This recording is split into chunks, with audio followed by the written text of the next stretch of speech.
Is Booktok the new fast fashion? Let's get into it.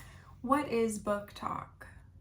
Booktok is an online community that is a part of the app TikTok, where people share what books they're reading, very aesthetically pleasing videos with music of a stack of books that they would sell their soul to read again for the first time. And basically it's just a bunch of dramatic readers all coming together and being nerdy. What could be wrong, right? Well, there has been some claims made and some serious criticism on Booktok's impact on the publishing industry. There are some implications in how it is driving the market.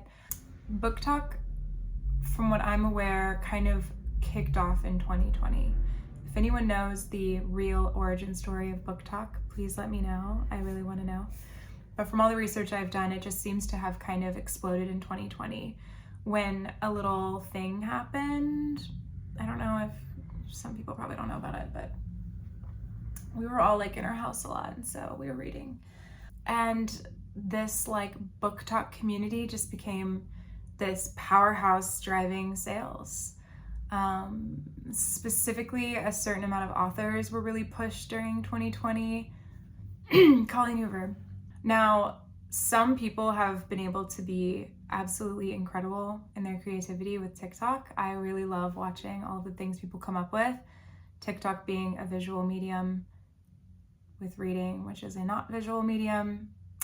Creators like @Helga_M, the stuff that she has put together as just a way of engaging with her reading and creativity, I find really interesting and special.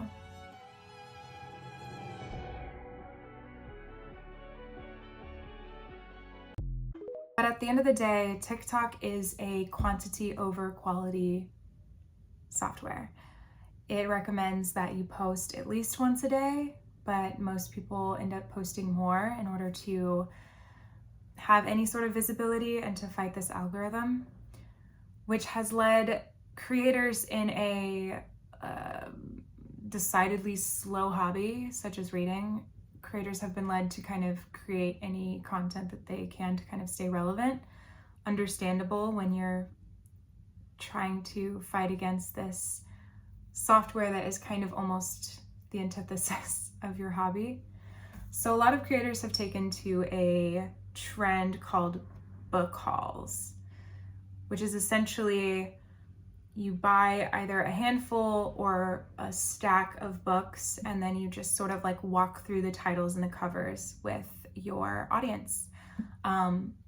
It's pretty low effort content on the creator's end, and it always gets really high engagement. So it's very unsurprising to me that a lot of creators continue to do it. A little bit suspiciously familiar to other haul videos that we are all familiar with. Most common, the fast fashion hauls that we have all seen.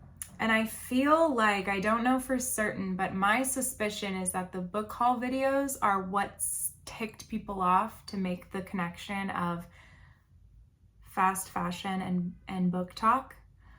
Let's get into it. First of all, what is fast fashion?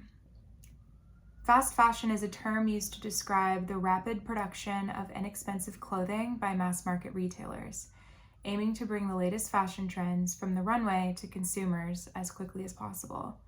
This approach prioritizes speed and low costs, often at the expense of quality and environmental sustainability.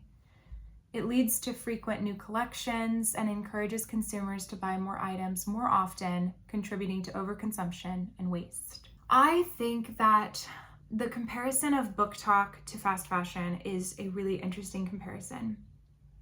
And I think it's really worth exploring and really worth discussing, obviously, because I made this video. But I don't think it is a direct comparison.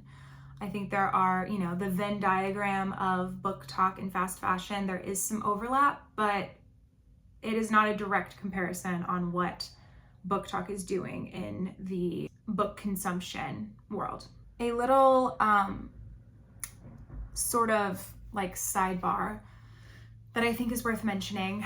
A lot of people's criticisms or critiques of Booktok is that the lack of diversity in what is being talked about, so you end up with this incredibly oversaturated feed of Colleen Hoover books. A lot of the criticism comes from people who are offended by the lack of real literature present on Booktok, people who look down on the romance genre or the fantasy genre, which is two of the primary genres that are prevalent on TikTok and the primary genres that sell mass market, which I think is really interesting because I feel like there is an intersection in the conversation about fast fashion as it relates to Booktok with this sort of idea of perceived low quality, inherent low quality in the books that are being discussed on the app. I am interested in this comparison. I think that what I am most interested in with Booktok is this precedent that is being set, almost peer pressure of how to be a real Booktoker and to be relevant and to be doing what is getting high engagement that other creators. How can I replicate what I'm seeing do well? Which ends up being these book haul videos where people are feeling like they have to own every single book that they're interested in reading as a box ticking metric. A lot of videos I see are people saying, you know, in the month of February I read 30 books. While that is admirable, and I have to assume that every single person who comes across my feed who read a significant amount of books per month genuinely enjoyed themselves and had a great time and wasn't doing it and for the sake of views or for the sake of being perceived as a real reader. But I do unfortunately think that there is a little bit of a precedent set that in order to be a real reader, to be a real content creator, to be a real Booktoker, you have to be a large consumer. This comes through like I said, the reading 30 books a month, the purchasing lots and lots and lots and lots of books every month, having a physical copy of every book you're interested in. Aesthetically, you have to be creating really aesthetically pleasing content, which on a visual app such as TikTok is, of course, gonna come with the territory, but with the niche of Booktok specifically, the large bookshelves behind you of just shelves and shelves and shelves and shelves of books. And people have critiqued, you know, have you read all of those books? Are they there as an aesthetic part of your home? Tangent. Mind your business. If somebody has a bookshelf filled with books that they haven't read yet, are they pretending to care about reading? People for literally hundreds of years have used having a bookshelf as part of home decor. Hundreds and hundreds and hundreds of years. So what about your grandma's china cabinet in the dining room that she never uses, but it's like a part of her home decor that she would never part with? That is her special china. How could you? So anyway, that's my little beef with that. I don't personally have a giant library in my home, but honestly, I would be down. I've moved a lot and, you know, books are expensive, and that's the only reason why I don't have a big library. But being critical and assuming that someone has a large library behind them, that they haven't actually read everything and that they're just doing it for show and for the aesthetic and for the clout, I think is a pretty bold assumption to make. That's all I'll say about that. You know, on the Venn diagram comparison, fast fashion to Booktok, where we do see some overlap is a little bit of the quantity over quality type relationship. Kind of an unfortunate reality of TikTok as a software. I think it's more of a critique on what is demanded of creators and less an actual reflection on the human beings, the individuals that are participating in this. So this critique of quantity over quality and the genres that are most popular on TikTok, which are the fantasy and romance genres, people say that they've seen a dip in quality of that as well, that the fantasy novels are more focused on being spicy books with more smut involved and less world building, and there's basically been kind of a shift in the approach of writing these types of genres that consumers have come to expect.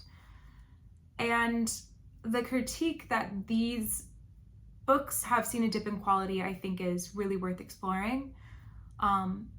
My main thought on that is that if people are engaging with a visual medium which makes them feel justified to purchase a physical copy of the book, regardless of whether they know they enjoy it or not, there is no longer any pressure on publishers to put out quality content if it is going to be purchased sort of regardless of whether it's good or not. That might be a hot take, but our power as consumers is in our purse. I'm sure people have heard that expression before. And if we continue to purchase things regardless of whether we know we like it or whether it is of quality, that removes the pressure on the publishers to put out quality content that people will want to buy, and the sales being a reflection of quality versus popularity and influence being a reflection of sales.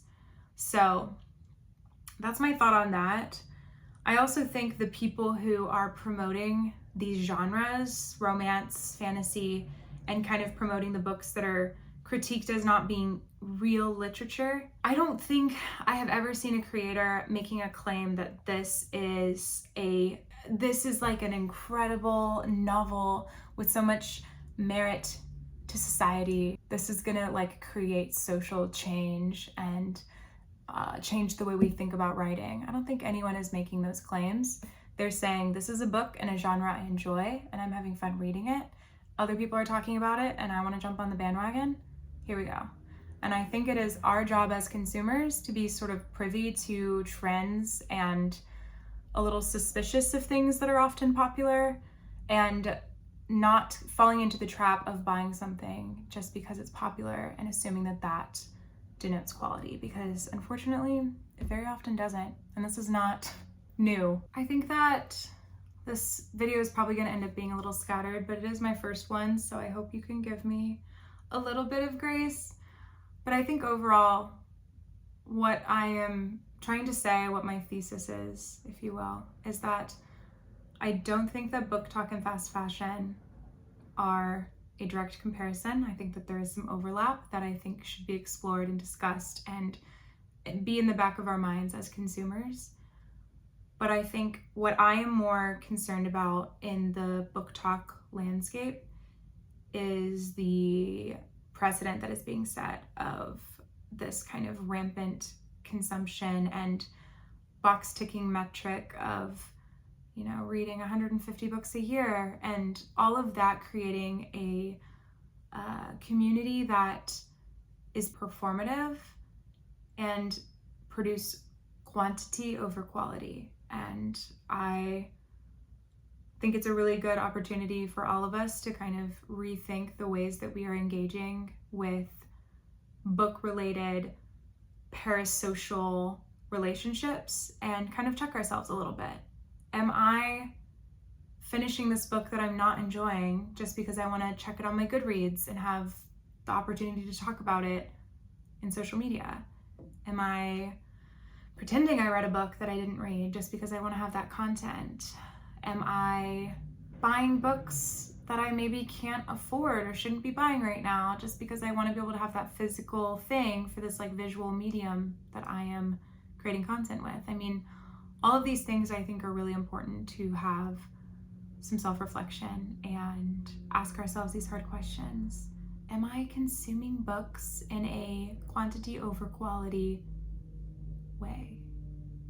And if I am, this isn't an opportunity to shit on yourself, because it is a result of this sort of pressure that is created on an app that requires that people create so much content and constantly feed the algorithm.